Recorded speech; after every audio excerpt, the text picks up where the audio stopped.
Well, hello, ladies and gentlemen. Eddie Marcus here again. This is an early Tuesday morning, roughly about 1:20. That is really, really early.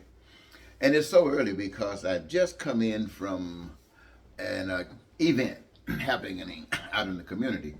It was at a club, karaoke. I decided to do some karaoke tonight. It was a very good night for karaoke. I had fun. Got a chance to see some friends that I hadn't seen in quite some time. I found out that one of our team members, when you start doing karaoke for a long period of time, you become like a family. And one of our family members, Betty, has gone on to another place. And so we celebrated her home going, as it were. So at the same time, I was sitting there and I was talking to another one of our family members, and I invited her to watch one of my posts, the one that I call "Where Are the Ends Now?" or "Who Are the Ends Now?" on YouTube by Eddie Marcus.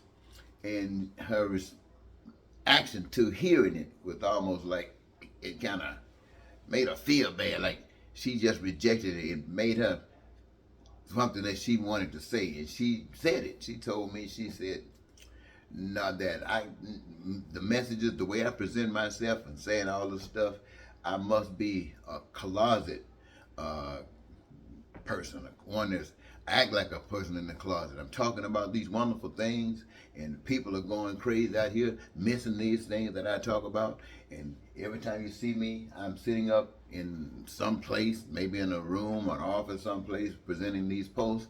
And the world out here," she's saying, "and why aren't you out there? You need to be in these streets. You need to be dealing with these people concerned if you care about people." And in essence, she was actually calling me a fraud. She was basically saying the same thing, that how she evaluated what she hear about from me and how I'm responding to it is just being fraud. And this is the same thing that I say about you. You know that's what I've been saying about you. But I claim her. I thanked her for telling me I act like a closet person. She said I act like I was knowing what the problem is, got the solution, scared to say it, and don't want people to know that I really know because it might cause me some problems. Ooh wee! She kind of hit me dead on the head, didn't she? Because I know I'm not. I used to didn't be like this, but chances are I'm like this. I've come like this, and incidentally, I call her Coffee, and I want to thank Coffee for straightening me out. And you were singing wonderful tonight. I mean, you were right on the money. Coffee was telling me that the things that's happening out here in this society, that people are not going to go back and take this junk, that the crime rate is going to start going up because people are going to bust at the seam at the pressure that they're having to deal with out here in this economy. And no solutions. People got no answers. And she was just sad that I wasn't out there to take care of business. And ladies and gentlemen, I'm guilty. I feel, when she told me that, I feel so glad she told me that. Because now, she's saying, we need you.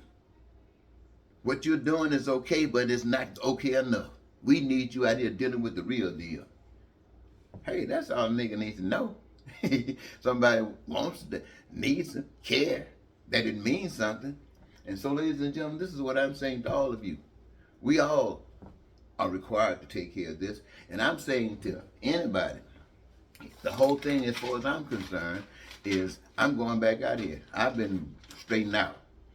And I'm going back out here with the same old message I've always had. And ladies and gentlemen, I want you to know, as far as I am concerned, as far as this mission is concerned about basic human rights for all people, the number one concern in America today is fairness and justice for all. That's the number one concern. And it has priority. It has priority over the abortion concerns.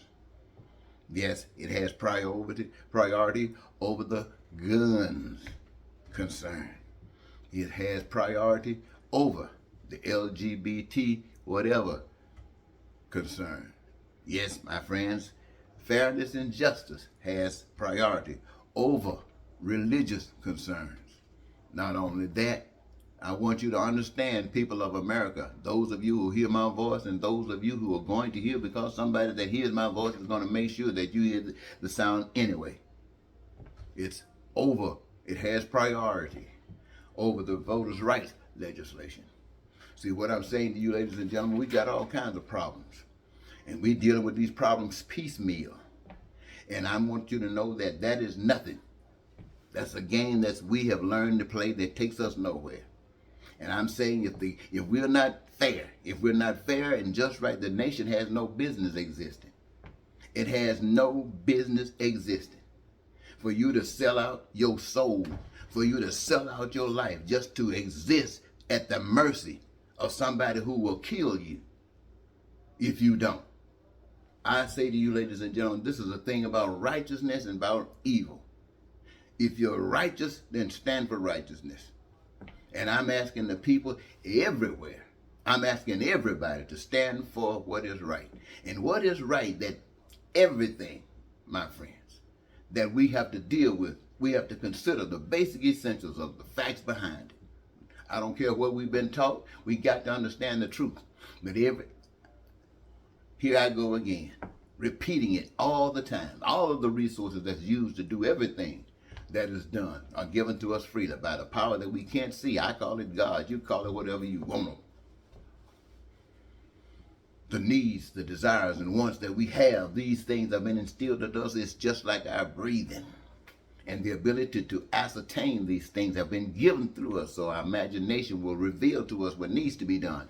And that process has already been satisfied because the individuals who would benefit from it have a gift that qualifies them to engage in the process in creating enough in such an abundance that no one would have to suffer without. And as you engage yourself, you get your greatest joy, and everything else is just cream on the top, without lying, without cheating, without stealing. And if I can tell you this, ladies and gentlemen, I say we must have fairness. We must have justice. Nobody in this nation must suffer for anything that anybody got benefit of.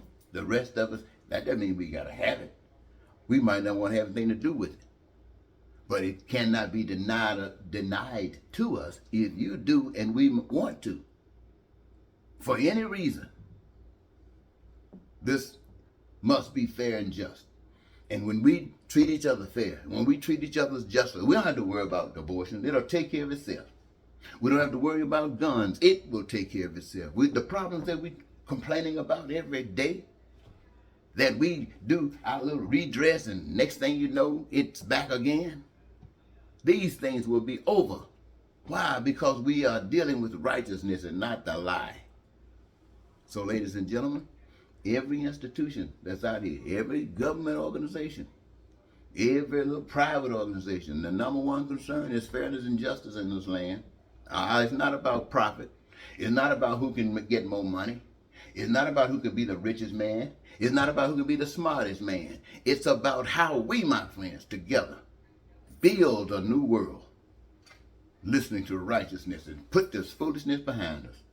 And as far as I'm concerned, when I heard from that young lady tonight that said that this nation is going crazy and everything that's happening is doing nothing to prepare anything, and she's dead on the money.